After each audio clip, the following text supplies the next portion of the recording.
This past Sunday, I mentioned in my sermon that I felt like objective truth was starting to get more of a foothold in the public square in Western discourse, that subjectivism had ruled for so long, and now people were starting to push back, and the pendulum was swinging back in the direction of having objective moral values and duties and things like that, and having to have grounding for the truth claims that we make. But then I come into the office on Monday and I see this article from BuzzFeed, and typically I don't mess with BuzzFeed. I don't even worry about it, but it's just interesting because it does give you kind of a snapshot of the way many on the left, liberal, really unbelievers, but people that think they know what the Bible teaches, like pop culture, biblicism, how they actually think, and things that are surprising to them that are just normal to people that actually read and know and understand their Bible. So the article says, for many Americans, the gap between Christian teaching and MAGA politics is baffling.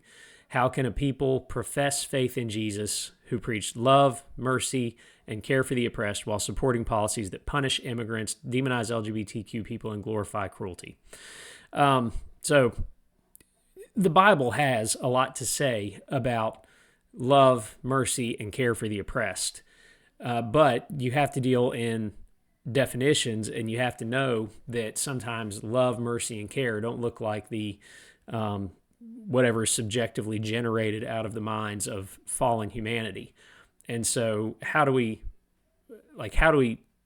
deal with immigration? Well, you deal with immigration in an ordered and orderly way where there is assimilation, and that is to the benefit of both the immigrants and the native population.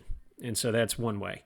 What about demonizing LGBTQ people? Well, nobody demonizes LGBTQ people per se.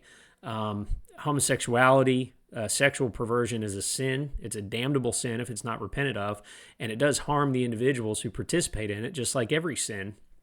And so nobody demonizes anybody unless the LGBTQ people are looking to indoctrinate children, looking to harm or to abuse children sexually, unless they're trying to push what they call gender-affirming care, where they cut off body parts from children and things like that. And so, yeah, we're going to not approve of that. We're going to press back pretty hard against that. But nobody is demonizing them as people, unless they're doing things that are demonic, and many of them are. And then glorify cruelty, I'm not sure. That's just a general aspersion that's cast in there. That's not even, there's no reference there to that. And so they come up with the conclusion that the problem here, the way that people can support the current Republican regime that's in office and also be Christians, is because of something called vertical morality. So let's see their definition of vertical morality. A well-trained wife, my escape from Christian patriarchy. So that tells you something right there.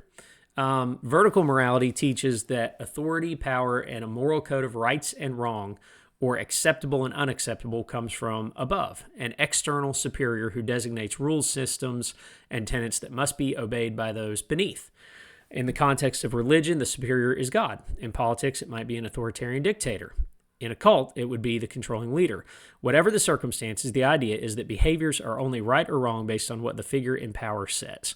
So let's stop right there, and I'm sure there's more to this article, but that's enough to talk about for the moment.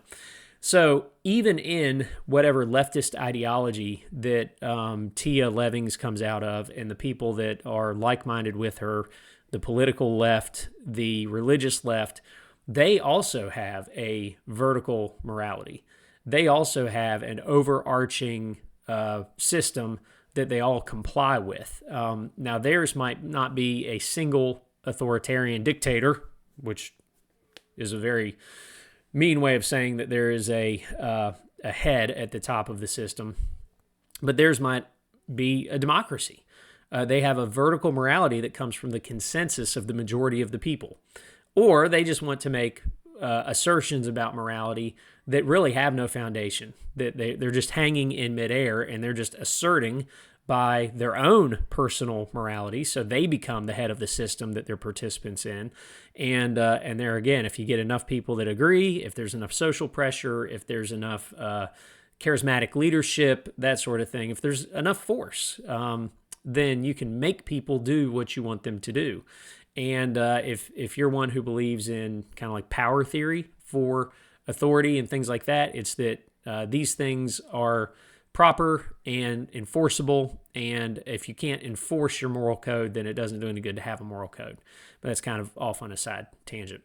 But the idea here is that they cannot escape the same charge that they're leveling against Christians. Now, I would agree entirely with the definition there. Vertical morality teaches that authority, power, and a moral code of right and wrong, or acceptable and unacceptable, come from above, an external superior who designates rules, systems, and tenets that must be obeyed by those beneath. I agree with that wholeheartedly. And in their system, they have the exact same thing. So the charge goes both ways. And the question is not whether, but which. Not whether you're going to have a moral authority, but which moral authority do you have? And so is your moral authority the concocted, whatever makes you feel good, my truth is my truth, and your truth is your truth, and nobody should be oppressed, and everybody should be able to have their own system kind of thing? Or is it that there is actual order in the world, and that there is a moral absolute, and that we all ought, there's an ought claim that we ought to do something in response to that moral code. And so here, it's not that God, as the external superior, just arbitrarily designates rules. It's that God, in his nature, is the moral absolute. That which comports with God's nature and character is that which is good, and that which the ultimate good dictates out of his nature and his character. It's not arbitrary. He doesn't recognize moral truths that exist outside of his own being, but he dictates out of his own nature and character, and he has the supreme position to be able to do that. All right, so now instead of the people being the demos of the democracy, or the polity, or the polis of the polity, instead of it being mob rule where democratically determined decisions are made, because, I mean, it's a simple thought experiment. So you say that the people ought to be able to decide what morality is, or that there's some inward sense of morality that ought to be respected, or that you can't tell Hindus and Muslims and Christians and Jews that any one group is ultimately wrong. And then you want to turn around and you want to harshly condemn the Nazis. Now, I'm not going to support Nazism. I don't think that the Nazi Party did good things or anything like that. But I will say that you cannot say people ought to be able to follow Islam. People ought to be able to follow Hinduism. People ought to be able to follow Taoism. People ought to be able to be Mormons and Jehovah's Witnesses and all that stuff, and then say, oh, but authoritarian dictatorships are wrong. Well, what if you have a bunch of people that think authoritarian dictatorships are right and that's the best thing, or communism or democratic socialism or a cult? Everybody that's in the cult likes the cult. So who are you to demonize the cult? So you see how it's just unsupportable, and it's contradictory, self-contradictory. So the only consistent and coherent format for any kind of morality is a morality that comes from a moral authority, and that comes from an absolute moral authority, and that absolute moral authority is God. Now, if we're going to talk about how can MAGA Republicans, how can they say that we are both Christian and that we support the Republican agenda or the MAGA agenda, whatever you want to call it right now? How can you support that? Well, on the basic level, is that the Republican platform as it is now is not an accurate representation of the law of God, the moral precepts that come down from God, but it's closer by far than the Democratic Socialists or the Democratic platform or anything like that. And you could say, well, we could run a third-party candidate and we could do better. Well, yeah, that's true. But I think the better thing, rather than reinventing something that's just going to draw votes away from the Republicans, it's better to take over the Republican Party and to put it back to where it's historically been a conservative party, but not just conservative, but also orthodox, religiously orthodox. And And what orthodoxy, what standard do we want to take it back to? Well, we don't want to take it back to the Reagan party, the Reagan Republicanism or anything like that. What we actually want to do is take it back to the Bible, because that is the locus or the foundation for all proper morality and all proper leadership of the people. And it's interesting that the people who claim that politics has to be separate from religion, they don't really know how the American system of government came into being.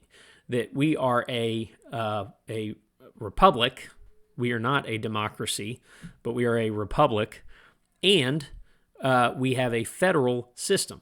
And it's interesting that the word federal comes from foedus, which means covenant. And so people covenant together, and there is a hierarchy of authority because things have to get done, but you have multiple parties in play, and you have a federal or a national government, and then you have local, or you have federal and then state, and then within the state there are local governments, and each level of government has its own function.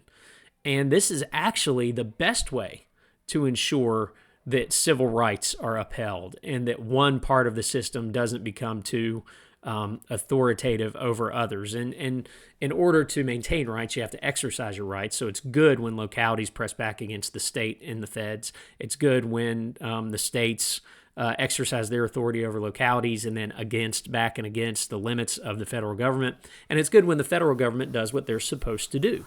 And what are they supposed to do? Well, you have a covenant between the federal government and the states, wherein the federal government should represent the interest of and support the function of the states, and then that trickles down to the states and the localities and the individual households and things like that. But they should be doing their jobs, and they should be being held within the boundaries of what their authority entails. So that's all good stuff. But what the liberals want to do is they want to take these notions, like why is it that, let's get back up here. Why is it that love is something that we should hold in high regard? And what is the definition of love? These aren't empty vessels into which you can pour whatever you want to pour. Because there might be a pedophile out there that says, well, I can love children and they can consent to some degree of consent, and it should be morally upright, and you should uphold my rights. Don't demonize me. Notice this is LGBTQ. Where's the plus? Because the person who wants to be a pedophile, which is disgusting, would rest upon that plus with LGBTQ. And so how come that they want to put limits on what love means? So everybody wants to make definitions, and that goes back to who is the ultimate definer of what is good, and that goes back to the ultimate authority of God, because he is good. That which comports with the nature and character of God is good. And pedophilia does not comport with the nature and character of God, and so it is not good. And the farther away you get from the nature and character of God, the farther into evil you get. So mercy. So if I know that a gay person is ultimately going to end up in hell if they don't repent and believe the gospel and put their faith in Jesus Christ, then it is merciful for me and loving for me to go to them and tell them the truth and tell them that behavior and that lust and satisfying those corrupt desires is going to separate them from the love of God ultimately, and they won't receive the mercy of God. They won't be part of the gracious work of Jesus Christ, whereby we get what we don't deserve in salvation. That happened to me. So it's not as if these people are in a different category than every other person that's ever born. We Christians affirm that everybody is born into depravity, everybody is in sin, everybody is guilty and deserves the penalty of death and separation from God in hell forever and eternal punishment, because we have sinned eternally or infinitely against the infinitely righteous and holy God. And so it would actually be cruel to not tell people that they were heading for damnation. And it would actually be cruel to endorse behavior that we know harms them emotionally, mentally, physically, across the board. And then this idea of punishing immigrants. Well, what would we punish them for? Breaking the law. There must be order in a society, and that's a biblical value. Honor the authorities and give honor and respect to whom honor and respect is due. And so if we want to be a nation of order and we don't want immigrants to come in and live in poverty, or we don't want the whole welfare system to be bankrupt, then we need to have orderly immigration. And it's the other simple refutation of this is that there are people that immigrated legally, that are highly successful, that have become a part of the American culture and are contributing to it in important ways that increase the good diversity of Western life, but also they've assimilated into the moral system, which we have Christianity to thank for that. And so they've assimilated, and they look at these illegal immigrants with disdain as well. They see it clearly. And so the idea that all immigrants are like one monolithic voting block is ridiculous, because punish immigrants? Well, there are immigrants that would look at this and say, yeah, punish the ones who came in illegally, who are trafficking children as labor, forced labor, or sex slaves, who are murdering people on the way in, who are supporting the cartels, which are trafficking poison into the United States, including immigrants' children. And so there's all kinds of ways that we look at the Bible and we say, yeah, immigration can happen, but it has to happen the right way. Sexuality is a good thing if it is done in the way that God has prescribed sexuality to be. It would be cruel to let sinners continue in sin and not let them know the truth. And so we have a federal system of government with checks and balances at every level. Each level of government has a job to do. And how should we order the world? Well, we should order it by moral absolutes. And that is going to be a vertical morality, not whether, but which. And whether it's the majority of people that decide on something in a strict democracy, or whether it's a Republican system, it doesn't change the fact that we do need a vertical morality. Otherwise, we would have chaos. And so the ethical framework that measures righteousness not by goodness to others, but first by love of God, which means we love God with all of our heart, soul, mind, and strength. We do what He says. And He defines what goodness to others look like. And so they would say that fundamentalist, if that's what they would call it, but what I would call Orthodox biblical Christianity, does not promote goodness to others, and that's why she escaped from whatever she escaped from. I don't know what she escaped from, so maybe she did escape from something that was not good. But if she's going to paint fundamentalism, which was just in the 1920s, it was fundamentalism was just a pejorative towards Bible-believing Christians. But if she's going to stand against that as a monolithic group, then I'm going to push back on her and say, well, yeah, you and everybody who's formulating these ideas as if they're unloving or cruel or unmerciful, you have a vertical morality as well. And the problem is that your vertical morality has no foundation other than the whims of individuals, and you get enough individuals together, or you make your cult big enough to where it turns into a large enough group to meet your whatever your subjective standards are for being a population, and now all of a sudden you're the one that has taken the place of God. And I can tell you from my own experience of my own ability to think well and to think I know what's good and right and to be corrected by Scripture, that you don't want to trust people with ultimate morality, because people will ultimately always fail. So anyway, thought that was a interesting article, and hope it was helpful, and I will see you on the next one.